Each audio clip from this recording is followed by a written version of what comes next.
Fala pessoal do Labuta Podcast, como é que vocês estão? Espero que todos estejam maravilhosamente bem. Nesse episódio do Labuta Podcast é um episódio especial em comemoração ao aniversário da nossa amada Petrolina, que vai estar completando no dia 21, no domingo, os seus 130 anos de muita luta, muita guerra e muito desenvolvimento para a nossa região. E para isso, a gente está com a honra de receber o ex-prefeito e o pré-candidato a Senado, Miguel Coelho. Miguel, muito obrigado por estar participando do podcast do Labuta. Obrigado, Antônio. Bom dia a todos aí que estão nos acompanhando aqui no Labuta Podcast. Feliz da gente poder estar participando desse projeto, mas também numa data tão simbólica e especial para Petrolina, né? A semana que celebra os 130 anos de história, de trabalho, de progresso, de desenvolvimento, enfim, que a nossa cidade tem junto com o seu povo. Fico lisonjeado de poder estar aqui na bancada. Cara, eu que agradeço, tenho a honra de estar recebendo você aqui no podcast. Mas, Miguel, antes da gente estar avançando, eu preciso estar falando dos nossos patrocinadores, que sem eles a gente não estaria aqui, né? Se você aí na sua casa está precisando gravar um conteúdo de qualidade para sua empresa ou para sua vida pessoal, aniversário de 15 anos, casamento ou qualquer evento, entre em contato com a Nexus Studios. A gente tem a melhor qualidade para atender os seus serviços. Também temos a Cachaça Petrolina, que leva o nome da nossa cidade, que é uma cachaça que tem tanto quanto a parte do ecoturismo, para você conhecer todo o processo de fabricação e saber como é que é feita a cachaça, mas também tem aí a bebida para você estar bebendo e se deliciando com a coisa da nossa região. Beba menos, beba melhor, que é o lema da Cachaça Petrolina, né? Também temos a empresa Rexível, uma empresa especializada tanto quanto na parte de elaboração de projetos, quanto na parte de execução de coleta de resíduos. Se você na sua empresa ou na sua obra está precisando de uma melhor gestão de resíduos, entre em contato com a Rexível. O QR Code vai estar passando aí na tela.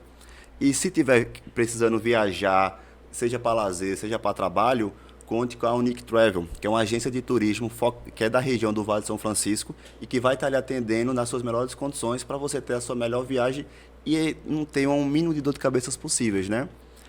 E também temos a Adalmi Seguros. Você profissional que quer se segurar, seja a sua casa, seu escritório, seja até responsabilidade civil, conte com a Adalmi Seguros. Faça sua cotação com eles. O QR Code vai estar passando aí na tela. Miguel, indo para a conversa, Miguel, Petrolina hoje ela é conhecida como a terra dos impossíveis. Como é que você explica para quem não conhece Petrolina essa fama da terra dos impossíveis? Por que a terra dos impossíveis? Olha, eu acho que isso, Antônio, um pouco é o lema, né, que Petrolina hoje carrega, eu acho que com muito orgulho, enfim, ao longo de toda a nossa história, dos 130 anos, mas se você for nos livros de história, você vai perceber que aqui tinha tudo para dar errado, né? Petrolina é no semiárido, é no deserto. Aqui antigamente, se a gente for consultar a terceira, quarta geração antes da gente, vai entender que a gente era conhecido como passagem para Juazeiro. Então, a grande referência de desenvolvimento dessa região era pelo lado da Bahia, Juazeiro, e pelo lado de cá era Santa Maria da Boa Vista, que é a cidade-mãe. Enfim, Petrolina terminou sendo desanexada, né? Petrolina, antes de ser Petrolina, era um distrito de Santa Maria, assim como Lagoa Grande, enfim, as outras cidades também. Então, você vê que aqui era uma cidade muito provincial. Não era nem cidade, né? Que era um local muito provinciano ainda. E graças ao quê? Ao esforço, ao sonho, ao trabalho de homens e mulheres que acreditaram no potencial da terra e também tiveram a visão de longo prazo de fazer investimentos na indústria, na agricultura, no polo de serviço, de educação, de comércio, tudo isso ao longo do tempo foi impulsionando as molas propulsoras da economia para que Petrolina hoje se transformasse na principal cidade do semiárido nordestino e uma das principais cidades do Brasil. Não à toa que Petrolina é uma das 50 melhores cidades para se viver de todo o Brasil e é considerada a melhor do norte e nordeste do Brasil. E isso não vem de graça, né? Isso vem carregado de muito esforço, de muita luta contínua, batalha e de desenvolvimento que a gente vem acumulando, claro, que reconhecendo que ainda tem muitos desafios a serem superados, mas que cada dia a gente vem conseguindo vencê-los. Sim, sim. E Petrolina, antes de ter a ponte, como é que era essa travessia de Petrolina para Juazeiro? Era de balsa? Não era da minha época, né? Mas brincadeira à parte, eu imagino que sim. Na verdade, era o vaporzinho que tinha, né? Que chamavam, sim, que fazia essa travessia conectando, enfim, as duas cidades. O que pouca gente sabe também é que acha que a ponte Presidente Dutra é a única meio de ligação de Pernambuco-Bahia, quando não é, porque a gente tem também uma como é que chama? Uma fronteira terrestre, né? Que é ali quando liga o N4 ao município de Casanova. Então, quem passar pelo N4, pelo Instituto Federal, o campus rural, vai entender o que eu estou falando. Mas dá uma volta danada, né? Que tem que ir lá pela barragem, enfim, etc., por Sobradinho. Então, a ponte foi um grande marco de desenvolvimento, sem dúvida, porque encurtou as distâncias, conectou as duas cidades, e isso também foi muito importante para que não ficasse mais sendo duas ilhas desconectadas de desenvolvimento, no caso Juazeiro e Petrolina, e passou a ser uma referência. E aí eu acho que daí é que saiu o nome do Vale do São Francisco com mais ênfase, porque você teve a junção das duas cidades. Se você olhar hoje, Petrolina tem 420 mil habitantes, mais ou menos, Juazeiro tem 350. Então são quase 1 milhão de pessoas só nessas duas cidades, fora o entorno, né, das demais cidades próximas. Quando a gente pega justamente a região do Vale, a gente passa de 1, 2 milhões de pessoas, né? Não sei exatamente esse dado, mas é uma população que atende muitas regiões. Porque Petrolina e Juazeiro, a gente tem a Rede Peba de Saúde, que a Rede Peba não atende só Petrolina, vai atender Lagoa Grande, Santa Maria, você vai atender Centro-Sé. Então, a gente tem um fluxo de pessoas que vêm para a nossa região por questões de trabalho, por questões de saúde, que é muito grande, né, Miguel? Agora, Miguel, em relação aos marcos que fizeram Petrolina crescer, você trouxe que a ponte foi um marco realmente, mas quais foram os outros marcos que fizeram Petrolina ganhar mais escala para poder estar crescendo mais? Olha, Antônio, eu sou um grande defensor de que nada cresce sem desenvolvimento e sem infraestrutura. Então, até o nosso grupo político, né, ele é muito taxado como investe muito em infraestrutura. E eu tenho uma leitura muito clara que tudo é infraestrutura. Quando a gente fala em escola, creche, é infraestrutura na educação para poder cuidar das crianças. Quando você fala em hospital, clínica, posto de saúde, isso é infraestrutura na saúde. Quando você fala em saneamento básico, drenagem, isso é infraestrutura. Quando você fala em ponte, asfalto, duplicação, ciclovia, calçadas e parques e por aí vai, isso é infraestrutura de modo geral. E é isso que traz, que provoca, que atrai o desenvolvimento para que as pessoas possam fazer uma reflexão e dizer: vou morar em Juazeiro, vou morar em Petrolina, vou sair do sul, do sudeste, do centro-oeste do Brasil, das capitais,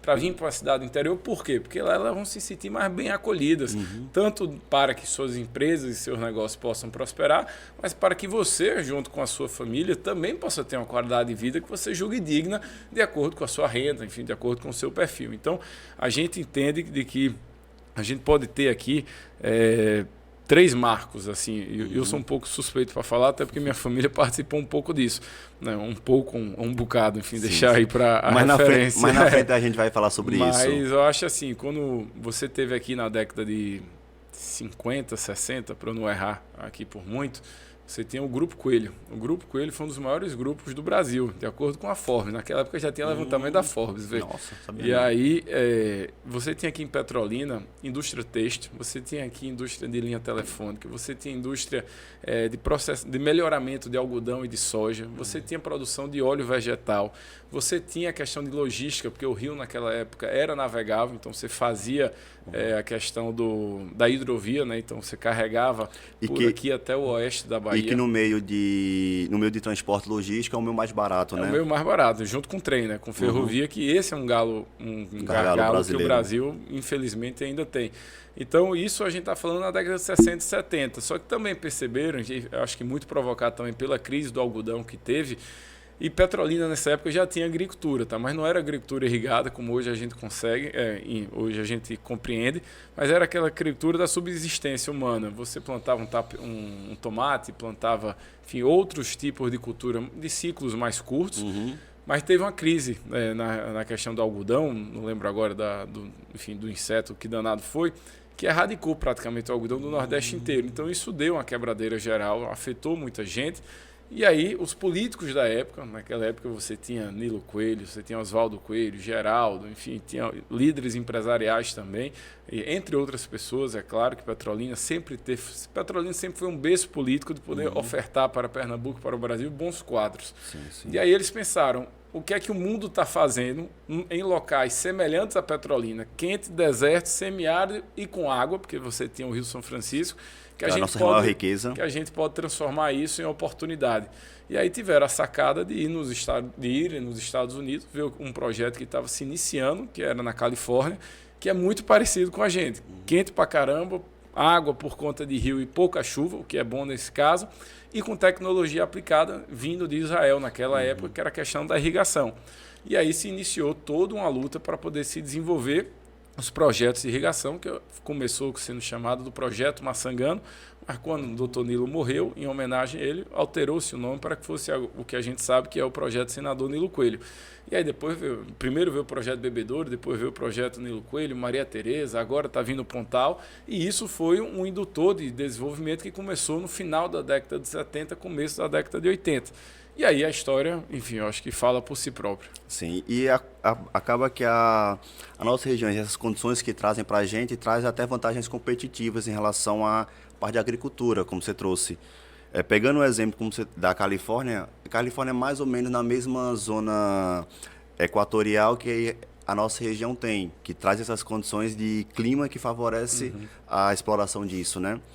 E, Miguel, como você trouxe no início, Petrolina é uma das melhores cidades do Nordeste. E nisso a gente tem um índice de desenvolvimento humano muito alto aqui na região, detrimento tanto da sua gestão quanto do que vem sendo feito e construído na nossa cidade. Agora, o que Petrolina precisa estar fazendo ainda para continuar com esses índices de desenvolvimento humano elevados? E para quem não conhece, o que é que esses índices medem? Olha, você está falando do IDH, né? O IDH é um dos índices, enfim, que hoje termina sendo muito usado, até porque é o balizador do que a ONU, no caso, a Organização das Nações Unidas, termina usando para poder medir questão de fome, de extrema pobreza, daquelas pessoas que estão abaixo da linha da miséria, entre outros aspectos. E também para poder nos comparar com os países desenvolvidos, né? Você tem os países desenvolvidos, grande parte da Europa, Estados Unidos, por exemplo, tem um em desenvolvimento, que é o nosso caso, que é o Brasil, e vocês têm os países subdesenvolvidos, que infelizmente ainda existe muito concentrado ali na região do sul da Ásia e da África, que isso ainda é uma realidade. Então, o que é que a gente precisa fazer? Primeiro que Petrolina não chegou aqui, até fazer uma correção, se me permite, só por conta da nossa gestão. Mas também... a gente, modéstia à parte, acho que a gente fez um grande trabalho, tanto que saiu com mais de 90% de aprovação da população. Mas Petrolina não se resume à minha gestão, muito pelo contrário, seria muita prepotência. Eu acho que eu dei o meu melhor, quis contribuir o máximo possível para fazer Petrolina alavancar o seu crescimento. Mas a história de Petrolina nesses 130 anos é feita de muitos homens e mulheres, nascidos e não nascidos nessa cidade, que deram a sua vida, deram o seu sangue, seja na gestão pública, seja na gestão privada, para que de forma compartilhada todos contribuíssem para que ela hoje seja essa cidade que nos enche de orgulho e de amor, de paixão que nós temos por ela. Mas o que é que a gente precisa para poder continuar elevando? Eu vou dar só um dado. Eu acho que uma grande marca aqui da nossa gestão, foi da gestão do meu pai, é uma briga da minha gestão, foi da minha gestão e agora da gestão do prefeito Simão, que é do nosso grupo, é a briga pelo saneamento. Você vê, Petrolina hoje tem 65%, 67% de saneamento básico cobrindo a cidade. Recife tem menos de 30%. O estado, como um todo, em média, tem menos de 30% também. Então, se a gente conseguisse chegar a 80%, que a prefeitura já está tentando fazer isso, só que a Compesa não deixa, o que é o mais irracional possível, a gente estaria entre as 20 melhores cidades do Brasil. Só em uma área, fazendo obra de saneamento e de drenagem. E é uma área que acaba desafogando todas as outras, porque quando você investe em saneamento básico, tem vários estudos que falam que é 1 para 3, 1 para 8, 1 para 30. 6 hoje. Se você investir, cada R$1 que você investe em saneamento básico, você economiza 6 na rede básica de saúde, ou seja, naquele primeiro atendimento que as pessoas terminam pegando doença de verme, uma bactéria, mosquito, entre outras coisas que terminam deixando insalubre aquela região. E óbvio que a gente sabe que Petrolina ainda precisa avançar nessa pauta e é uma questão que a gente defende com muita ênfase, mas como hoje a Compesa é uma empresa estadual, infelizmente a gente não consegue também se sobressair ou querer fazer sozinho, até porque o que foi que a gente fez por muito tempo? A gente faz a obra da coleta de esgoto e entrega o esgoto para que a Compesa possa tratar, porque as estações de tratamento são da Compesa. Entendeu? Então não adianta a gente fazer e a Compesa não tratar, senão o esgoto vai in natura por Rio São Francisco e isso não pode.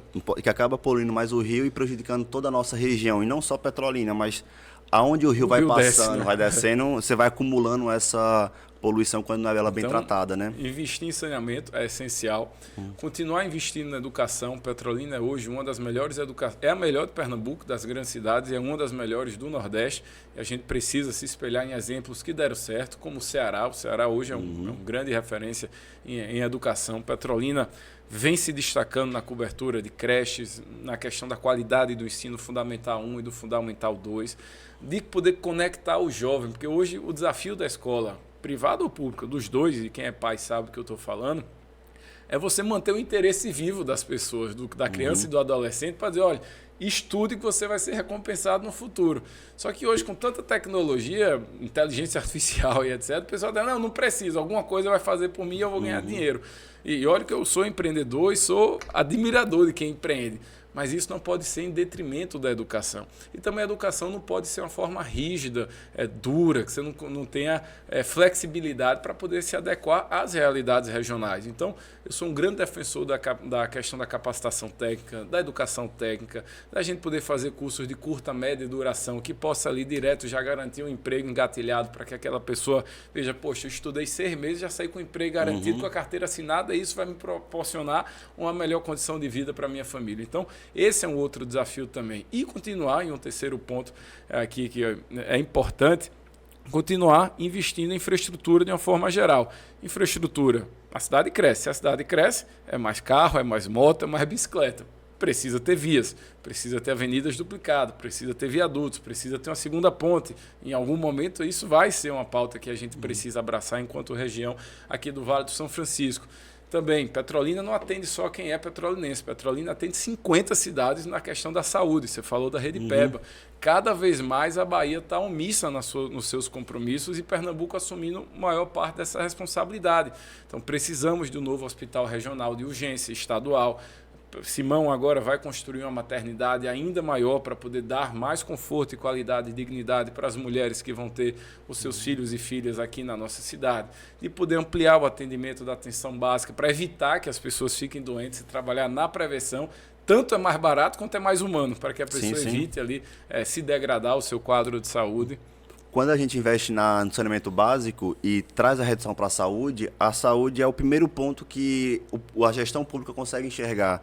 Mas também tem aquele trabalhador que deixa de produzir naquele dia por estar doente, que isso acaba atrasando a economia. Então, investindo na saúde é um investimento que você investe em toda a região. Mas aí você tem justamente o problema que é o sistema de saúde do Brasil, que o SUS é muito bem referendado, mas mesmo assim ainda tem suas falhas, tem coisas para melhorar. E hoje, Petrolina, como você traz, a gente tem a Rede PEBA, que atende não só Pernambuco, não só Petrolina, mas Pernambuco e também uma parte da Bahia. E isso acaba que sobrecarrega o nosso sistema de saúde quando não tem os outros players os outros players na região, as outras prefeituras, investindo nesse formato de cuidar disso, só transferindo o problema para Petrolina.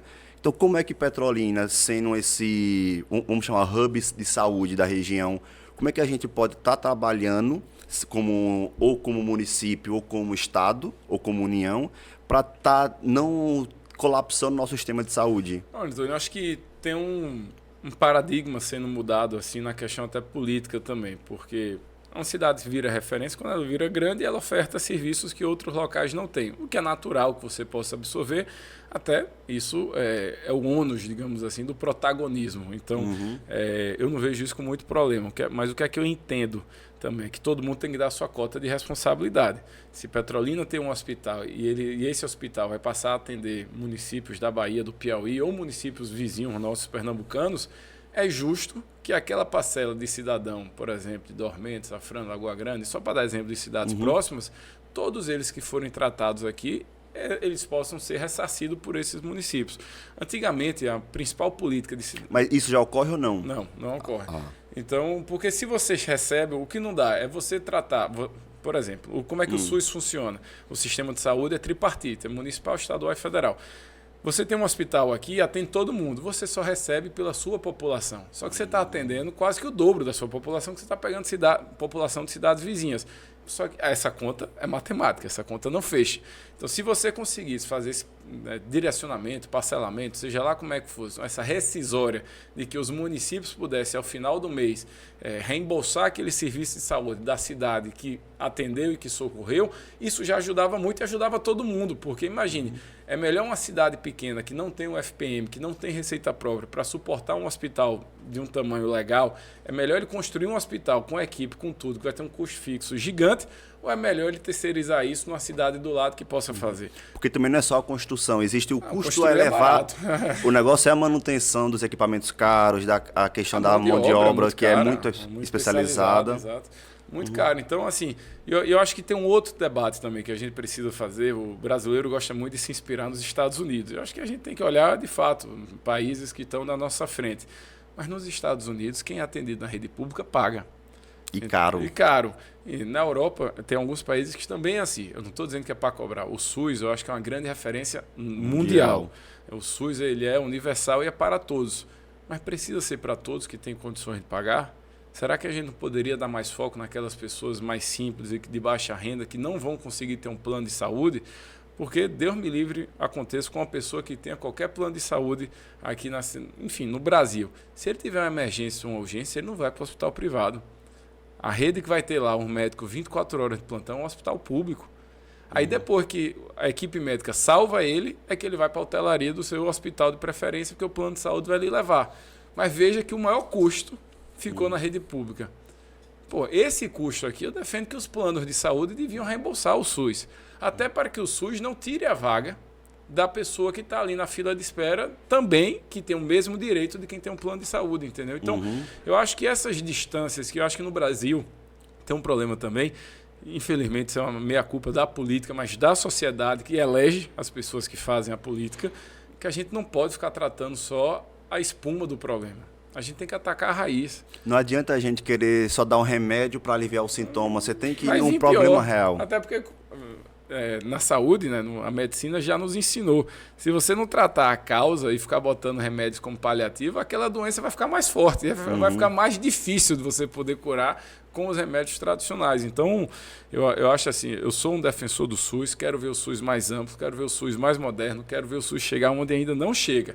Agora, eu defendo também que os planos de saúde e, por consequência, as pessoas que pagam plano de saúde, eu, por exemplo, tenho um plano de saúde, mas se eu usar o serviço público de saúde, eu preciso reembolsar aquele município, aquele serviço, para que eu não deixe de fora uma pessoa que esteja ali necessitando mais do que eu ou há mais tempo. Sim, sim.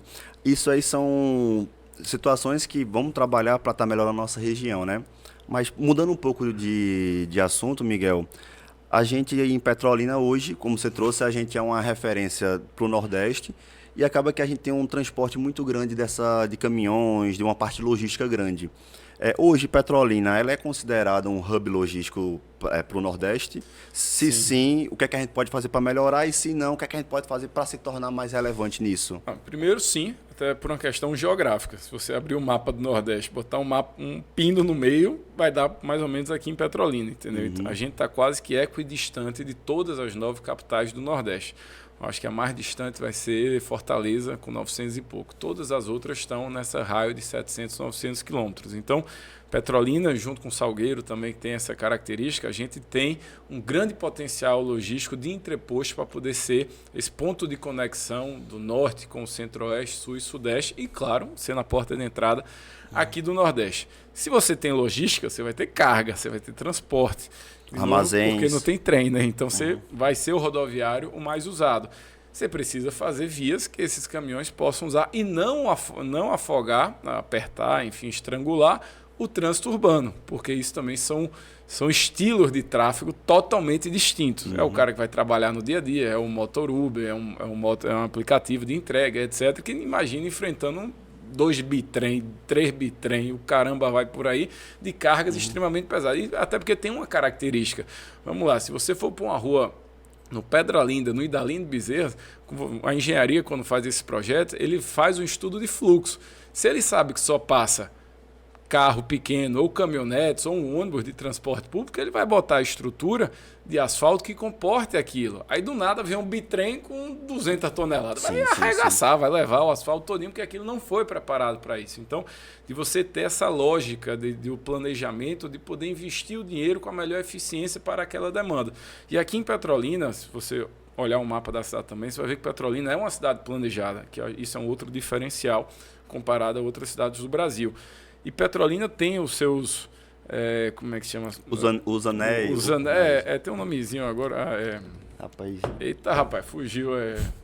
Que é a Transnordestina. Sim, na minha cabeça Rodoanel, que eu penso assim, São Paulo e tudo, que é aquela estrutura de você desviar aquelas grandes Já chega o cargas. nome, mas enfim, tem um arco aqui que Petrolina, quando foi feito, a primeira foi a Monsenhor de Sampaio, para você ter ideia. Depois veio a Integração, depois veio a 7 de Setembro, agora está vindo as perimetrais, veio o nome agora. Perimetrais. Agora tem a Transnordestina. Que é a perimetral. Que era uma perimetral, mas já está virando urbana, enfim, por conta que está ali. Só que a Transnordestina, tanto a 7 de Setembro, quando a gente fez, foi na minha gestão, e agora que Simão está fazendo a Transnordestina, a gente já fez ela com a carga pesada. Porque qual é a ideia no futuro muito próximo, eu imagino? É de que os caminhões que venham ali da estrada de Recife, da BR... 428, para poder ir para o Piauí ou ir pela Bahia para 407 ou para 235, ela não precisa entrar em Petrolina, ela já corta por fora. Para ele é melhor, porque ele diminui velocidade, diminui trajeto, ganha tempo, não vai ter o fluxo urbano, então ganha tempo e eficiência e diminui os custos por todos os gastos que ele vai ter. E para a cidade é maravilhoso porque você não tem esse fluxo de caminhão e de carga pesada dentro. Então precisa investir nessas engenharias de tráfego, assim, de boa solução, para que você possa ir complementando, entendeu? E, de novo, eu acho que em algum momento a gente precisa discutir uma segunda ponte. Sim. Miguel, minha formação, eu sou engenheiro civil de formação, e uma das disciplinas que eu paguei... Estou rezando papado. Então, foi justamente essa parte da parte de trânsito, né, de fluxo, estudo de tráfego, e é justamente isso que está trazendo. Quando a gente vai estudar para fazer uma pista, não é só a questão do peso que o caminhão tem, mas é o tamanho que ele tem, porque vem a questão de curva, rotatória, existe toda uma estrutura que precisa ser feita para fazer aquilo. Então, quando você vê um caminhão que ele está acima das normas do DINIT para transporte de carga, com peso maior, aquilo vai danificar. Okay. Se a gente vai fazer uma rua de bairro que sabe que o veículo mais pesado é um ônibus, vai passar aí, daqui a pouco vem um bitrem, uma carreta, aquilo vai danificar. E isso também a gente tem que ter essa sinalização, tem que ter esse conhecimento para evitar gastos a mais para o poder público. E a educação das pessoas também, respeitar as sinalizações de trânsito. Né? E indo nessa linha ainda de logística, hoje a gente tem o Aeroporto Internacional de Petrolina, que é um aeroporto extremamente importante para a nossa região, que inclusive passou por uma reforma, uma ampliação agora. Mas ainda assim, hoje a gente tem um custo elevado, muito caro, de ir para Recife em relação à passagem aérea. E, cara, eu não consigo entender o porquê que é mais barato ir para São Paulo, que é mais distante, e o triplo do que para Recife. E por que é tão caro assim hoje e o que é que pode fazer para melhorar esse custo? Até porque, como você trouxe no começo, para desenvolver a economia, para ter um melhoramento da nossa região, você tem que ter o relacionamento das pessoas, a proximidade. E o avião traz a proximidade. Claro. Agora, quando a gente eleva o preço, dificulta isso. Então, como é que a gente pode estar brigando para baratear isso? E como é que a gente pode estar transformando o aeroporto cada vez mais em uma ponte aérea internacional? Acho que já a Azul vai me bloquear de voar nela, de tanta porrada e cobrança que eu estou dando, exatamente por conta desse preço abusivo. Né? Não existe... Se você olhar, saindo de Recife, é mais barato você ir para Portugal, Madrid, Montevidéu, do que vir para Petrolina, que está a 600 km de distância. Já vi passagem mais barata. Petrolina, São Paulo, Recife, do que Petrolina, Recife. Não, é um absurdo, não tem lógica nenhuma, e isso é uma coisa que a gente vem cobrando o governo do Estado, até porque o maior custo da aviação civil é a querosene de avião, e isso incide ICMS, então... Eu acho que o governo do Estado se comprometeu que essa solução esse problema ia estar resolvido no dia 1º de abril desse ano. Nós estamos em setembro e nada. Dia da mentira, né? Até agora, infelizmente. Até agora. E não é só Petrolina que paga o preço. Toda a região que tem no aeroporto de Petrolina essa porta de entrada e de saída, né, de conexão com as demais cidades. E também estamos cobrando o Ministério do Portos e Aeroportos para que possa dar uma solução, e da própria Azul, que é a questão... Porque se fosse assim, Antônio, não, o avião vai vazio. O avião não vai. o percentual de ocupação daqui é maior do que a média nacional. Então, se botar avião, como era o jato da Embraer, vai cheio. Se botar um Boeing, como agora a Latam vai voltar com o Airbus a partir de outubro, isso vai ajudar. Então, assim, e eu acho que esse é um outro ponto também. A Azul está nadando de braçada sozinho, né? Então, o que ela fizer nessa rota Recife-Petrolina, a gente não tem para quem socorrer. É um monopólio. Mas a partir de outubro isso acaba, porque a Latam vai começar a ofertar o voo Recife-Petrolina. Miguel, eu não sei se você considera me respondendo isso, mas é uma dúvida que eu tenho. É que seria um monopólio de político que só pode Petrolina Recife, só pode Azul, é questão comercial. É comercial, até porque a gente sempre teve época que tinha aqui a Webjet, depois a Avianca, a Gol, era Varg, né? Acho que foi uma das pioneiras e depois virou Gol. A Latam ficou um tempo e saiu. Então, acho que, primeiro, que o mercado de aviação civil no Brasil é uma incógnita, né? Porque em todo o resto do mundo você vê diversas países com diversas empresas aéreas. No Brasil, é sempre uma luta para uma empresa superar ali 10, 15 anos de existência. E quando você vai para o balanço das empresas, em via de regra... É prejuízo total. Então, você não consegue entender. Claro que tem alguma coisa errada nesse quesito da aviação civil que precisa ser discutida e reformulada de uma forma mais ampla. Mas aqui é só você requisitar para a ANAC a rota, né, a linha aérea, e a ANAC vai ver a questão de viabilidade técnica e lhe dar essa autorização. Tanto é que deu para que agora a Latam possa fazer esse voo. Graças como a em setembro, Deus. agora no final do mês, vai começar de novo a rota Petrolina-Salvador, que é a Gol que vai ofertar. Então isso também é uma boa notícia que nos dá mais uma opção de conexão, né? Sim, sim. E isso vai cada vez mais trazendo mais pessoas, tanto quanto para de turismo, vir visitar a região, que favorece mais isso, mas também tem a questão da parte comercial, de empresários, de empresas virem estar se instalando aqui na nossa região, né? Miguel, saindo um pouco dessa pauta e não falar um pouco da sua família. Você faz parte da família Coelho, que é uma família muito tradicional de Petrolina, e até uma curiosidade que eu trago aqui para quem está assistindo, que aqui no Labuta, a gente traz várias pessoas, vários empresários, empreendedores, professores universitários também. E nisso, a grande maioria da nossa região não são pessoas de Petrolina, são forasteiros que vieram para cá, se apaixonaram e... Eu acho que você é daqui... Aí uma pergunta, você é daqui... Sou nascido em Recife. Nasceu em Recife, já é um forasteiro também. Forasteiro é palavra dura, né? Sou um apaixonado, um petrolinense por convicção. Sim, e cara, e é impressionante que todo mundo que vem aqui e que não é, fala... Ah, você não é de Petrolina? Não, mas eu moro aqui há 50 anos. Não, você é de fora? Não, mas eu sou petrolinense, o meu coração é daqui. Então, é uma paixão que é muito boa para a região e isso vem justamente da construção que a cidade vem com todas essas melhorias que a gente vem fazendo para cada vez mais estar despontando. E eu estudando para estar conversando com você, rapaz, que acaba tem que estudar, né? Para se preparar. A família Coelho é uma família que está aqui desde o começo do século XIX, ou do século eu vi que o primeiro prefeito com o sobrenome Coelho foi em 1898. Maria. Rapaz, foi o terceiro prefeito de Petrolina. Da geração que eu sei, o primeiro foi Zé Coelho, foi na década de 50, 1950, alguma coisa assim. Ponto. Nisso, é porque isso aí foi, tava começando, foi o terceiro pessoa que assumiu o mandato que tinha um Coelho. E dentro desse caminho, dessa trajetória, a família Coelho comandou a cidade com mandato por mais de 40 anos. E isso, com 130 anos, é mais de um terço que a cidade já veio trabalhando os coelhos. E para você, ser de uma família dessa, de uma família tradicional, foi um peso maior ou foi uma inspiração? Como é que foi isso para você? Antônio, primeiro eu tenho muito orgulho da minha família e principalmente da história que a família Coelho construiu aqui em Petrolina, que é uma família grande, né? Se for, a família Coelho veio do Piauí, para você ter ideia, na cidade de Valério, alguma coisa assim, se eu não estou enganado o nome. E aqui vieram sem nada. Todo mundo hoje imagina a família Coelho como, enfim, uma estrutura gigante, mas meu bisavô, que foi seu Quelê, ele veio sem nada. Ele era uma pessoa que, enfim, não foi formado. Veio na cara e na coragem. Ele não era formado, perdeu os pais muito cedo, se eu não estou enganado, e conheceu minha bisavó, que era a Dona Josefa, e ali começaram a família Coelho, que todo mundo hoje conhece. Tiveram, enfim, mais de uma dezena de filhos, como Paulo, que é meu avô, Oswaldo, Geraldo, Nilo, Gessino, enfim, entre tantos outros, Augusto Coelho, que hoje é o único filho vivo, né, dessa geração mais antiga. E eu acho que o grande legado que seu Quelê e Dona Josefa passaram assim para gerações seguintes, e que até hoje a gente alimenta isso de uma forma muito forte, é a questão da educação.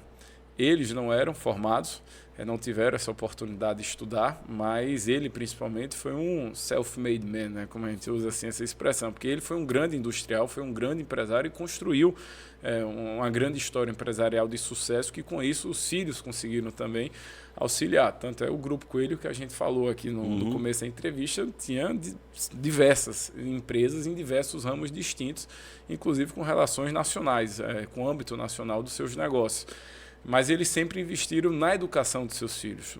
Todos esses coelhos velhos, que a gente chama assim, né, da geração antiga, que é acima do meu pai, dos meus avós, todos eles foram formados. Eles investiam pesado na questão do ensino superior e sempre mandando ali para Rio, São Paulo, para Recife, para poder estudar nas melhores universidades possíveis.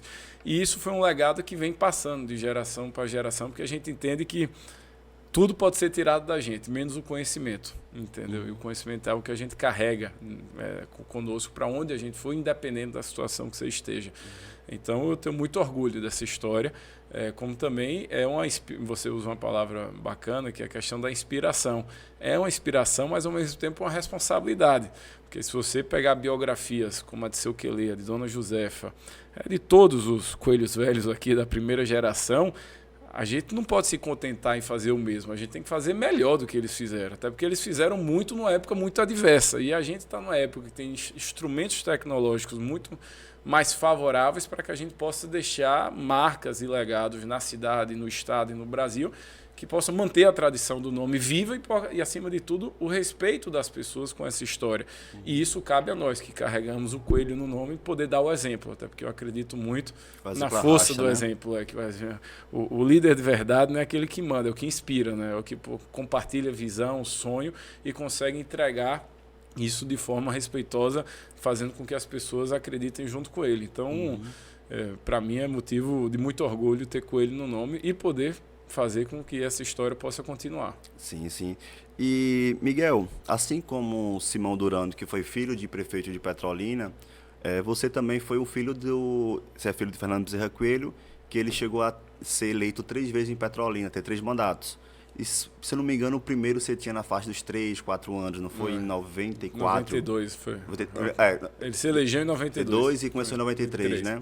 E nisso você já era nascido, pequeno, mas já estava nascendo, e você viu seu pai ser eleito mais 2 vezes como prefeito de Petrolina, além de outros cargos, como deputado federal, senador, chegou a ser ministro. E isso para você, quando você era mais jovem, na faixa dos 15, 16, 17, 18 anos, como foi crescer sendo filho de um prefeito de Petrolina? E isso gerou em você uma pressão, isso gerou mais consciência? Como é que afetou você crescer sendo filho de prefeito? E qual foi o momento que você decidiu, quero ser prefeito de Petrolina?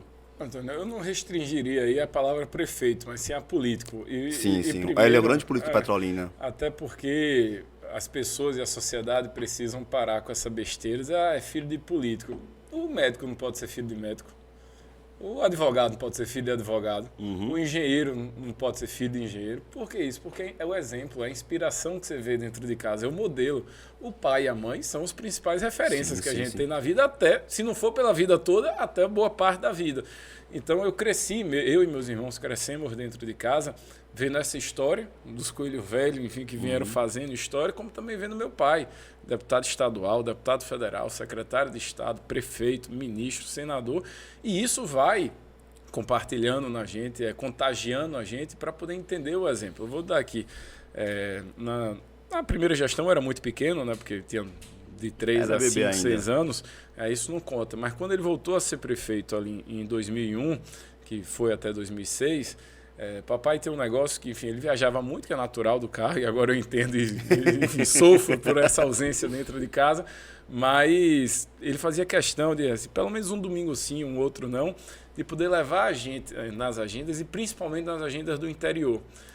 E a gente tem uma marca muito forte de trabalho na zona rural de Petrolina. E eu acho isso que até por uma sagacidade, porque você está no conforto de casa, na cidade, você está ali na adolescência, você acha que tudo é fácil. E óbvio que todo pai trabalha para poder ofertar, todo pai e mãe trabalham para poder ofertar o melhor para os seus filhos, isso é natural. Mas papai fazia questão de poder levar a gente nessas agendas para poder mostrar a realidade e os contextos diferentes, entendeu? Então, se você perguntar lá em casa, vamos comer uma galinha no interior, vamos comer uma buchada, vamos comer uma pega de boi no mato. Tá? Isso é uma coisa natural para a gente, porque a gente viu isso dentro de casa cedo e a gente entendeu.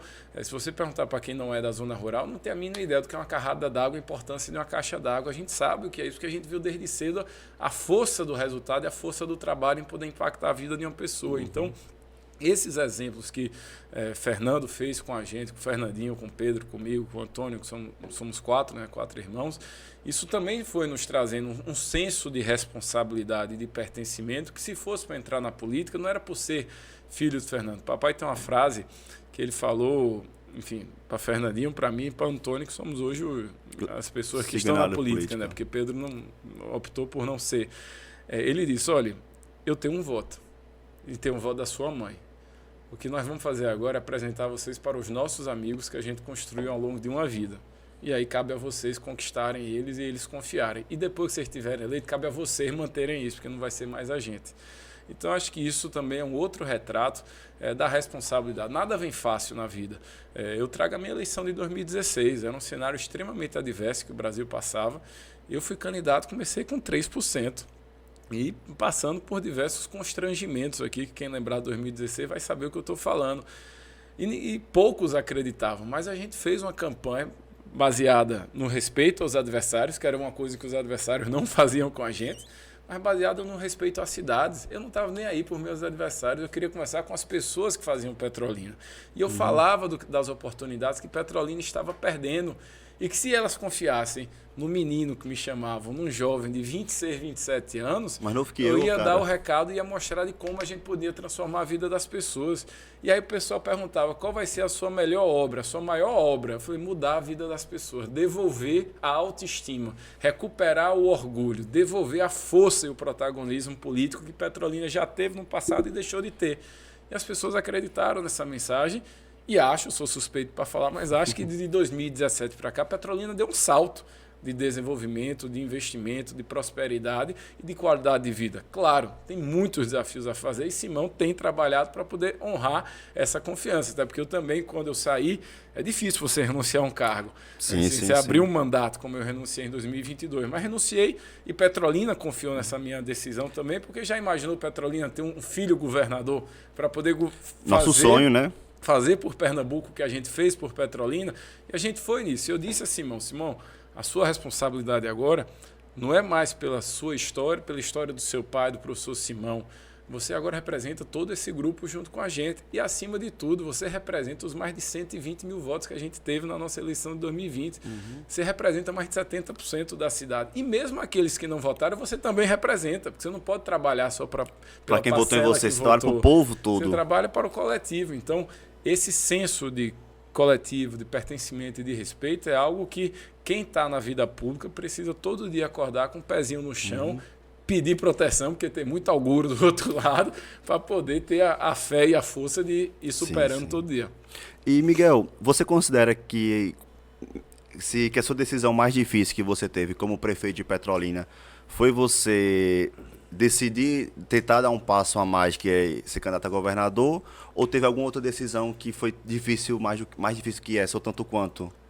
Eu acho que assim, a decisão de renunciar para disputar o governo do Estado foi uma decisão política, de projeção, mas acima de tudo porque eu entendia que o que a gente estava fazendo, e primeiro que eu confiava em Simão, e confio em Simão para que Simão pudesse dar continuidade ao nosso trabalho. Se eu não tivesse essa confiança no meu vice, eu não teria a possibilidade de renunciar. Então, de deixar isso muito transparente e muito claro, porque você só constrói time se você tiver pessoas da sua confiança no seu entorno. Isso não é só o vice-prefeito, é toda a equipe. E não é só pessoas de confiança, mas pessoas qualificadas também, capacitadas para poder dar conta do recado. Sim. Então, assim, esse é o primeiro ponto. O segundo, que eu entendia que Pernambuco precisava, como ainda precisa, de um choque de gestão que pudesse devolver para o Estado esse protagonismo. E do lado aí isso foi o aspecto político. Do lado da gestão, eu acho que não teve nada mais desafiador na recente história política do Brasil e do mundo também, do que o tal da pandemia do Covid. Isso foi primeiro uma tragédia, em respeito a quem perdeu os seus familiares, mas isso era uma prova diária de resiliência, de resistência e de conhecimento ao desconhecido, porque era uma doença nova, nenhum dos países mais ricos do mundo sabiam como agir, enfim, era um alvoroço que contagiava todo mundo, e o que muito me orgulha, mesmo sendo um momento muito trágico, e isso eu compartilho com toda a equipe da prefeitura, é que Petrolina, das mais de 5 mil cidades do Brasil, ela foi uma das 3 ou uma das 5 cidades que menos perdeu gente para a pandemia do Covid. Então, mesmo diante de todo cenário adverso, a gente conseguiu fazer uma gestão de crise, compartilhando responsabilidades e delegando atribuições às pessoas certas, que pôde preservar o maior bem possível de uma cidade, que são as suas pessoas. Que, óbvio, não queríamos que ninguém morresse, mas dentro do possível, dentro de uma pandemia, a gente conseguiu entregar um resultado, enfim, muito melhor do que outras cidades que infelizmente não conseguiram. Que bom isso. Não tinha essa informação que Petrolina realmente foi uma das menores cidades em termos de mortalidade, de óbito, né? De óbito. Mas que bom isso. Miguel, continuando falando um pouco da sua gestão, quando você, segundo algumas pesquisas que ocorreram em relação a sua avaliação de governo, você saiu da prefeitura com acima de 80%, se não me engano, 88% de aprovação. E nisso, qual foi o seu segredo? Como é que você conseguiu uma confiança tão grande? Onde hoje a maioria dos políticos, quando sai dos seus mandatos de prefeito, eles saem com a rejeição muito mais baixa do que isso. Então, qual foi o seu segredo para conseguir manter elevada a sua aprovação? Não tem segredo, tem trabalho, né? Papai Fernando tem uma frase que a gente carrega meio como mantra dentro de casa: nada resiste ao trabalho. Então tem que trabalhar, tem que trabalhar muito, acorde cedo, acordado, mas trabalhe, entregue. E eu disse isso numa entrevista pós-eleição, pós o resultado de 2016, quando a gente está naquela fase de transição, né? Numa das entrevistas, quando a gente anunciou a equipe, eu disse: essa equipe que está aqui é muito melhor do que eu sou, porque eu não sou engenheiro, eu não entendo engenharia, eu não sou médico, eu não entendo de saúde do ponto de vista técnico, mas eu tenho pessoas ao meu lado que eu escolhi que junto comigo vão fazer essa orquestra funcionar para poder entregar o melhor resultado possível. Eu tive muita sorte de poder escolher boas pessoas. É óbvio que tiveram ali alguns ajustes que a gente foi fazendo, mas isso é natural do processo de gestão humana. O problema é você não reconhecer que está errado, porque aí é arrogância. Ou então você retardar para tomar uma decisão, que é óbvio que é ruim demitir alguém.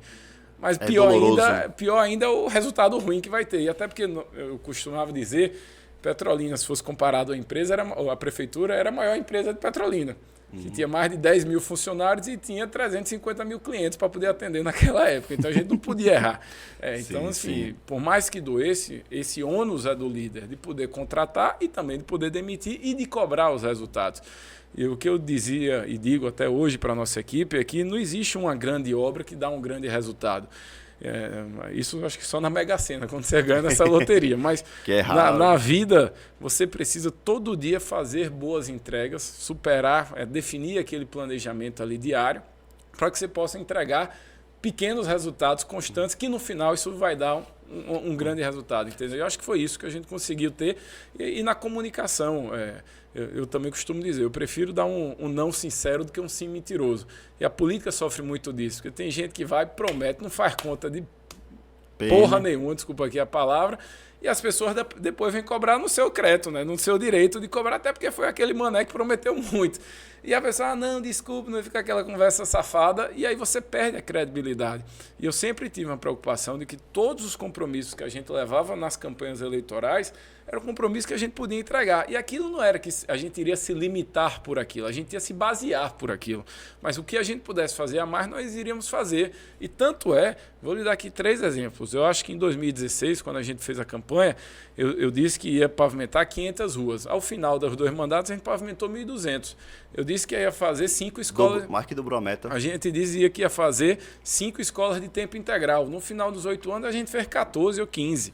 A gente dizia que ia reformar e construir 20 postos de saúde, um número desse. A gente fez 40. A gente disse que ia construir um viaduto, construímos 2. A gente disse, enfim, que ia fazer, na questão da pré-escola, da creche, até porque o meu antecessor usava isso como uma bandeira política muito forte, eu dizia que ia não só manter, mas ia melhorar. E hoje, antigamente, creche era num ventilador em casa alugada, bem safada e derrubada. Hoje é tudo... Petrolina tem uma das melhores padrões de creche do Brasil e uma das maiores coberturas também do Nordeste do Brasil. Então, a gente demonstrou que dava para poder entregar e fazer uma gestão de entrega, uma gestão de resultado. E a população reconheceu. Essa semana eu tive uma reunião, uma conversa com o seu Ismael, que é o proprietário da Teleaço. E aí ele trouxe uma frase que ele disse que quem falou para ele foi seu Oswaldo Coelho, que a diferença dos políticos de Petrolina para a região é que quando um político de Petrolina entra no mandato, o foco dele é o povo. Então ele não quer pegar aquela obra para dizer que é dele, ele quer pegar a obra, aquela estrutura que está fazendo e melhorar aquilo para ter um avanço para a população.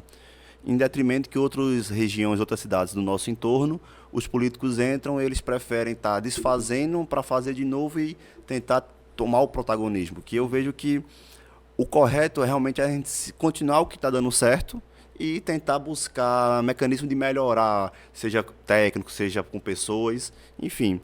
E, Miguel, hoje você tem o cargo da presidência da Fundação Nilo Coelho, correto? Sim.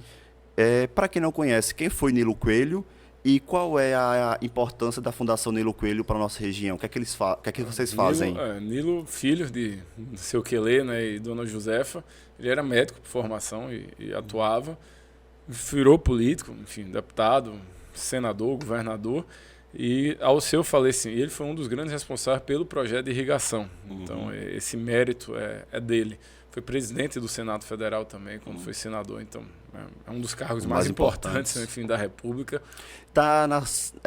O presidente do Senado e da Câmara de Deputados, ele está na linha presidencial. Sucessória, Como o presidente do Senado é o presidente do Congresso, então ele é o quarto da linha sucessória.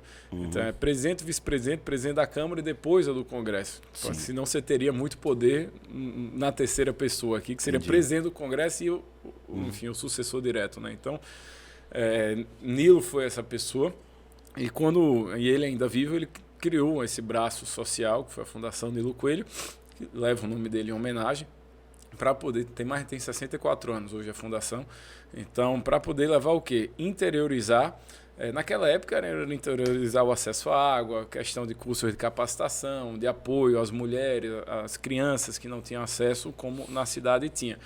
E ao longo do tempo a fundação foi se evoluindo também. E também na necessidade da região. Pautas, exato. Ela hoje é uma fundação que tem atuação regional e estadual, então a gente pode trabalhar praticamente em qualquer lugar, mas por ser uma fundação depende de doações, né? Depende de recursos privados ou públicos para poder fazer os seus cursos. Eu assumi em janeiro essa responsabilidade que me foi confiada e a gente tem uma grande pauta que é, como eu já disse aqui, a qualificação profissional. Então a gente formou uma parceria com o Sebrae, com o Sistema S, com universidades privadas e públicas e principalmente com as empresas privadas aqui da região, para que a gente possa formar pessoas e já conectar com o mercado de trabalho, pensando na empregabilidade. Isso vem dando certo. No primeiro semestre, acho que a gente formou 300 e poucas pessoas. Agora, no segundo semestre, a gente está com a estimativa de formar outras 500 e aí tem curso de costura tecnologia, em parceria com o Porto Digital, a padarias aqui da cidade de panificação. Então, é um leque bem aberto, que a gente não tirou esses cursos da nossa cabeça. A gente perguntou para as empresas qual era o perfil que estavam precisando para a gente poder ser cirúrgico ali, preciso e assertivo na demanda. Então, a Fundação é um trabalho muito bonito, merece o reconhecimento e merece a doação de todo mundo. Então, quem está assistindo, por favor, ajude a Fundação Nilo Coelho. E quem queira fazer algum curso para conhecer, como é que a pessoa pode ir atrás para saber? Entra no site da Fundação Nilo Coelho, fundacionilocoelho.com.br, né, perdão, e vai estar lá toda a nossa gama de cursos, seja cursos próprios que a gente tem, como também cursos em parceria, que é no caso que eu citei com esses parceiros. E a gente agora está com 2 projetos novos, que lá a gente tem orquestra, tem escola de música, tem um atendimento para a terceira idade, tem um atendimento para pessoas vítimas ou mais vulneráveis também, que a gente também atende, Mas tem 2 projetos que a gente está, um já em execução, que é um centro de artesanato que está sendo construído ali do lado do Círculo Militar, perto da Ola. Sim, sim. Era um equipamento que a prefeitura não estava usando e o prefeito Simão fez essa sessão para que a fundação pudesse ali explorar, porque todo esse artesanato são feitos pelas pessoas atendidas pela fundação, então isso é uma forma de incentivar tanto a ocupação quanto o empreendedorismo. E um segundo é a gente fazer de fato uma escola de música porreta, fuderosa, que quer fazer, até porque a gente está vendo que Petrolina virou um celeiro de grandes artistas. Sim, né? Você pegar João Gomes, Tarcísio, Vitor Fernandes, e Guinho Lulinha, enfim, tantos outros aqui. Teve agora o Fabinho Testado, que fez o EP dele. Aí vamos mais antigo, Tagino Gondim, Elson Castro e tantas outras pessoas assim, que merecem ser reconhecidas ao longo desse tempo. E a gente percebe que devem ter tantos outros talentos espalhados, enfim, dentro de Petrolina, só que a gente não consegue fazer, trazendo no jargão do futebol, uma peneira para poder, um peneirão para poder encontrar esses diamantes brutos e lapidar para que o Brasil possa conhecer. Sim, então, sim. esse é um projeto que a gente está fazendo até em parceria com a Top Eventos, né, uma das empresas parceiras nossas, para que a gente possa. E a gente não está querendo buscar só o cantor, não. A gente quer o cantor, que é o sanfoneiro, que é o guitarrista, que é o a banda toda, né? Todo mundo lá. Porque, até porque só o cantor não canta, né? Precisa de uma banda por trás para a gente poder ter esse time. Sim, e assim, para quem queira doar, quais são as opções? Vocês têm alguma lei de incentivo fiscal? Não, as leis de incentivo são relacionadas a projetos específicos, né? Tem alguns que a gente tem, que aí grandes bancos também financiam a gente, também ajudam, mas qualquer pessoa física pode doar, até porque isso também abate no imposto de renda. Óbvio que agora já passou, mas dá para fazer pensando no ano que vem. Isso. E empresas privadas que estejam, principalmente quem está no lucro real, essas doações são também abatidas no imposto trimestral que as empresas pagam. Então tem essa dedução tributária, como as empresas do presumido ou do simples também podem fazer as suas doações. Então é só procurar, de novo, tem um site, eu não tenho um telefone aqui de cabeça, mas procura a nossa equipe, que ele tem lá um tutorial bem facinho de como fazer a doação. É um Pix, pronto, faz o Pix, está tudo certo, que o resto a gente resolve. Bom, rapaz. Então se você quer doar, rapaz, entra aí no site da fundação. Vou estar pedindo pro pessoal estar colocando aí na legenda a gente também deixar um QR Code se a gente conseguir gerar, para estar facilitando o acesso das pessoas. Pronto, pega o WhatsApp, coloca o número que eu vejo que ficaria mais fácil da comunicação, né? Miguel, o seu pai, quando foi prefeito de Petrolina, ele foi uma das pessoas que começou a colocar a nossa cidade, a nossa região, Petrolina, no cenário nacional, onde começou a trazer uma importância cada vez maior para a região.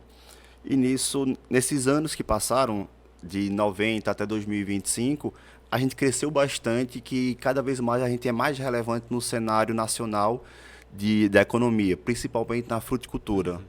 E quando você vai crescendo cada vez mais, os problemas e as interferências vão mudando e aumentando. E agora, né, recentemente, a gente teve a situação de Donald Trump, que ele taxou alguns produtos e nisso a gente pegou a questão da nossa manga da região. Então a gente começa a ver que decisões políticas estrangeiras começam a afetar a nossa região.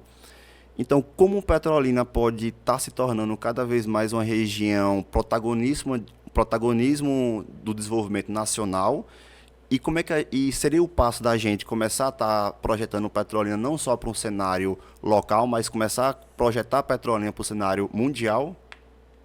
Olha, primeiro, que eu acho que o que Petrolina muito se orgulha, e é algo que a gente fala muito, é da força política que ela construiu ao longo da sua história. Isso o nosso grupo sempre bateu nisso, mas outras pessoas também contribuíram até para ser justo. Então, quanto mais força política uma cidade tem, uma região tem, mais recursos ela consegue angariar para poder fomentar o seu desenvolvimento, que é fundamental, seja com o governo federal, seja com o governo do estado, ou seja, criando um ambiente favorável para que a iniciativa privada também venha dar a sua contribuição, que eu acho que esse é a fórmula do sucesso de todo mundo se juntar e fazer o melhor resultado possível. Sobre essa questão da tarifa, é óbvio que a gente está vendo que o governo americano está usando as tarifas como moeda de negociação pelos seus próprios interesses nacionais, no caso os americanos, que a gente entende. O que não pode é isso se tornar uma narrativa política aqui dentro do Brasil, porque quem paga essa conta não é a esquerda nem a direita, é o produtor. É quem trabalha todo dia, se lasca de pagar imposto e aí por uma briga ideológica, termina todo mundo entrando numa vala comum. E quem defende a taxação só pode ser um abestalhado, porque taxar a gente mesmo é contraprodutivo, né? Então, a gente precisa defender os interesses, que sejam os interesses, como você disse, da nossa região. Você olhar agora essa questão, qual é o efeito da tarifa para Pernambuco, não vou nem ficar aqui na manga. Pernambuco caiu em 50% as suas exportações no mês de agosto, fruto dos 50% de tarifa. Isso significa dizer em mais de 300 milhões de reais que deixou de entrar na economia pernambucana. Qual é o cara que vai dizer que isso é bom? Não é, cara. Não pode, né? Isso é contraproducente, como eu já disse aqui. Então, a gente precisa achar mecanismos que a gente possa dialogar, conversar, buscar soluções, mas que sejam dentro de um tempo hábil e, enfim, e execuível. Eu acho que um detalhe que nos coloca numa situação um pouco mais delicada é porque o grosso da nossa produção é perecível. Você não pode tirar Não a manga soja, e né? estocar. Você não estoca manga, não estoca uva, a fruta está no pé. Chegou no ponto, tem que colher e tem que exportar, tem que vender. E aí diz, vamos vender no mercado interno. Não vende porque já tem esses programas. No Vale do São tem muito profissionalismo aqui no Vale do São Francisco. A gente tem todas as certificações possíveis, nacionais e internacionais. E a gente, no ano anterior, a gente já fez o programa para a Europa, para a América do Sul, para o mercado interno e para o mercado americano, inclusive a Ásia, que a gente está conseguindo mandar agora. Só que os Estados Unidos representam 20%. Como é que você vira para qualquer um parceiro desse e diz, ei, toma aí 3 mil containers? Não tem onde botar. Já pensou 70 milhões de quilos de manga para o povo chupar? Não resolve, meu amigo. Não dá. Isso não... algumas pessoas falam, enfim, de alternativas que soam até populistas, mas que não tem um mínimo de sentido no bom senso da palavra. Então, de novo, eu acho que não quero entrar aqui no debate ideológico, até porque eu acho que o Brasil está cansado dessa polarização. A gente precisa olhar para uma pauta pós-Lula e pós-Bolsonaro, com todo respeito aos dois políticos, mas a gente precisa olhar para o Brasil, para quem está no chão de fábrica, para quem paga 30% de imposto, para quem não aguenta mais ver a falta de saneamento, a falta de médico, fila de espera, creche sem professor, comida, merenda atrasada, estradas que é um caos, a violência tomando de conta dos 4 cantos do Brasil. No Brasil, em 20 anos, sabe quanto o Brasil melhorou na sua produtividade? 0,1%. Nada. Em 20 anos. A gente não consegue evoluir nada. Isso é um absurdo. Então, isso mostra que o Brasil precisa, de novo, ir para a raiz do problema, enfrentar e a gente poder se projetar para o futuro. Pegando algumas informações que eu vi em relação à soja, mais ou menos de 10 a 20% da soja a gente perde pelo transporte de carga, pelos caminhões. A soja mais chique do mundo é do Brasil, porque é transportada de carga. No mundo transportada de caminhão, desculpa. Isso. Porque no mundo todo, ou é por hidrovia ou é por trem, que é o mais barato. Sim. Acaba que isso vai encarecendo a gente e a gente vai perdendo a questão de vantagens competitivas que a gente já tem, né? Vou lhe dar um exemplo. Soja a gente não produz, então, enfim, isso é um pouco distante da nossa realidade. Mas aqui do lado, em Araripina, na região do Araripe, você tem a maior produção de gipsita, de gesso, do Brasil. Né? Do mundo e do Brasil. Lá tem a maior mina, né? A maior reserva, melhor dizendo. O Sertão do Araripe já foi responsável por fornecer mais de 90% do gipsita ao Brasil, do sul ao norte do país. Caiu uma reserva de mercado que o Brasil tinha com a Espanha e agora esse número que era 90 está em menos de 60, está em 60 e pouquinho. Por quê? Porque o sul, sudeste e o centro-oeste está comprando da Espanha, vem de navio e vai de trem ou de carga lá, porque aí o frete é 1.000 quilômetros, 800 quilômetros. Enquanto que aqui, para sair de Araripina, tem que andar 2.000, 3.000 quilômetros. E só vai de caminhão. E só vai de caminhão. Então veja quanto que isso não impacta aqui do lado, no sertão nordestino, pernambucano, que deixa de gerar imposto para o Estado, deixa de gerar emprego para a nossa gente, e você vai ver parques industriais ficando cada vez menos produtivos. E com a tecnologia avançando e sem o capital para conseguir estar se modernizando, vai perdendo também suas vantagens competitivas, né? Isso acaba gerando um problema nacional para a gente. E agora, Miguel, puxando um pouquinho para os nossos finalmente, tá certo? Como é que está a questão sua de perspectiva de petróleo para os próximos 10, 15 anos? Será que em 10, 15 anos a gente pode estar sonhando com a segunda ponte? Acho que sim. Acho que essa primeira é um debate que já está se iniciando, né? Inclusive o DENIT já tem estudos disso, sobre aonde seria alocada essa segunda ponte. E onde seria? Ela tem 2 opções. Uma fazer mais sentido ali o Idalino, enfim, o Henrique Leite, e a outra é fazer mais ali próximo da Coab 6. Eu particularmente defendo mais essa segunda opção por uma razão muito lógica. Você hoje tem uma ponte que já virou urbana, que é a ponte atual, que cai no centro de Petrolina e de Juazeiro. Você não precisa ter uma ponte que vai estrangular de novo futuras áreas urbanas.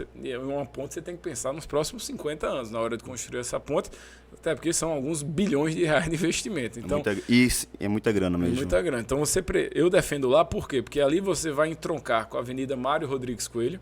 Do lado de Pernambuco, você vai conectar com a BR-235, 407 com a 428, ou seja, com todos os acessos viários que Petrolina tem. E se você sair no lado da Bahia, você vai sair dentro do Porto de Juazeiro, que já conecta com as estradas que vai tanto para Sobradinho, quanto com a estrada que vai para Salvador, Feira de Santana e por aí vai. Então, essa do ponto de vista de carga, de logística, essa é que faz mais sentido. Agora, isso hoje, de novo, como eu disse, é meramente um estudo, ainda precisa partir para projeto preliminar e tudo, mas eu acho que dentro de 10 anos isso sim é possível. Agora, precisa de gente em Brasília defendendo e arrumando dinheiro para poder tirar esse projeto, até porque o Brasil está ficando cada vez mais um país que só paga salário e investe cada vez menos. Então, isso é uma outra reforma e uma reflexão que precisa pensar. E não só da ponte, até porque não vamos resumir o futuro de Petrolina à segunda ponte. Petrolina tem muitos outros desafios para poder continuar vencendo e superando diariamente para continuar sendo referência na qualidade de vida, continuar sendo referência no acolhimento social, continuar sendo destaque na educação, modernizando e humanizando a saúde pública, desde o atendimento básico até os serviços mais complexos, para que a gente mantenha esse ambiente favorável para que as empresas privadas venham cada vez mais gerar mais oportunidade e mais emprego. Mas é isso, cara. Miguel, a gente fez uma homenagem para você, rapaz. Obrigado. Que nosso É uma felicidade a gente estar recebendo, né? Você aqui no Labuta. Isso aqui é uma lembrança do seu aniversário agora de 18. 18, né? obrigado. Então, Hoje, no caso, né? Que vai estar saindo hoje. Como vai sair no dia 18, é para comemorar, agradecer sua presença. Rapaz. Esse menino estava muito ansioso para lhe trazer. Eu sou co-host aqui em alguns momentos. Sim, ela participa com a gente, a Nancy. Vocês conhecem já ela. Certo. Aí, pode abrir? Pode, fica à vontade. Para você.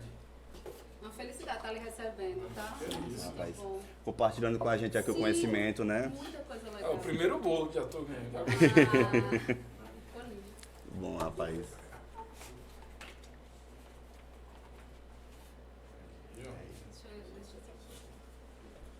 Obrigado, pessoal. Toda a equipe, né, do Laço. Parabéns para você, rapaz. Parabéns para você e também para nossa cidade com 130 anos, né? Com certeza, aqui, os 2 bolinhos. Sim, rapaz. Eu estou mais novo que Petrolina. Um pouquinho só. Miguel, obrigado, viu, Nancy? É só para a gente estar finalizando. Se você pudesse deixar uma mensagem aí para quem está assistindo, para a nossa juventude, o que é que você poderia estar trazendo isso para a nossa cidade Petrolina? Bom, primeiro agradecer aqui, Antônio, mais uma vez essa oportunidade do Labuta, desejar todo sucesso. Obrigado agora por essa homenagem, fico muito feliz aí pelo carinho. Eu acho que esse carinho também que a cidade reconhece no trabalho que a gente faz é muito gratificante, ainda mais um político. Eu poder andar, eu sempre digo, o melhor reconhecimento que eu sinto em Petrolina é poder andar de cabeça erguida e ser bem acolhido pelas pessoas, independente se votaram ou não votaram, enfim, de poder identificar na gente como essa voz de liderança e de representação política aqui. Mas o recado que eu deixo é em reconhecimento aos que já foram, aos que estão na nossa frente na questão de geração, mas é principalmente para a nossa turma. Eu não estou mais ainda na turma do jovem, né? Mas dos 35 para trás... Está mais perto dos 40 agora? Não, calma, estou nos 35. Mas eu acho que a galera tem que se estimular. O que muito me incomoda é o pessoal entrando na zona de acomodação e achando que as coisas vêm fácil. Não vem. Todo mundo tem que trabalhar, todo mundo tem que lutar, tem que sonhar. A gente tem que ter aquele fogo interno que nos anima. E a gente dizer, poxa, eu vou atrás e tal. E se eu errar, eu vou levantar. A gente cai para... Por que a gente cai? A gente cai para aprender a se levantar e sair mais forte. Então, a gente precisa ter essa ousadia de poder acreditar numa possibilidade. É óbvio que umas horas vai dar certo, outras horas vai dar errado, mas isso se chama vida. Isso não é nada demais. E a gente precisa ter essa resiliência, a gente precisa... Não podemos nos esconder através de problemas camuflados ou de problemas dos outros. A gente precisa ser forte para ser referência, para ser inspiração. Então, eu acho que Petrolina tem um futuro brilhante. Agora, o futuro brilhante de Petrolina depende da gente que fazemos Petrolina. Petrolina é um CNPJ. Petrolina é um símbolo. Petrolina é uma marca. É uma cidade que a gente ama. Mas Petrolina não é feito só dos que nasceram. Petrolina é feito de pessoas paulistas, pernambucanos, cearenses, nordestinos, Japoneses, europeus. japoneses, asiáticos, europeus, americanos que escolhem. Por que essa turma escolheu? Porque essa cidade é uma mãe para todos nós. E a gente, como é que a gente trata a mãe? Com carinho, com amor e com dedicação. Então, acho que essa é a dedicação. Petrolina foi fundada, né? E no centenário a gente fez essa homenagem por 3 pilares: fé, educação e trabalho. Então a gente precisa... e agora vamos botar mais um, a dedicação, já que tem algumas pessoas preguiçosas, acomodadas, que a gente precisa desse 4º pilar para dizer, pô, sai, levanta da cadeira, levanta da cama, sai dessa zona de conforto, cara. Vamos ajudar o próximo, vamos fazer a nossa parte, que todo mundo fazendo a sua parte, a cidade continua crescendo. Sim, sim. Eu só diria que na parte do trabalho a gente pode dar pela labuta, né? Pronto, labuta agora, sem dúvida. Miguel, muito obrigado por ter participado do Labuta, cara. E para você que está até aqui assistindo com a gente, não deixe de comentar o que achou desse papo, curtir e compartilhar com quem você acredita que esse papo vai enriquecer. E também segue a gente no nosso canal do YouTube, tá certo, pessoal? Um forte abraço, muito obrigado, Miguel. Antônio. Muito obrigado você que está até aqui.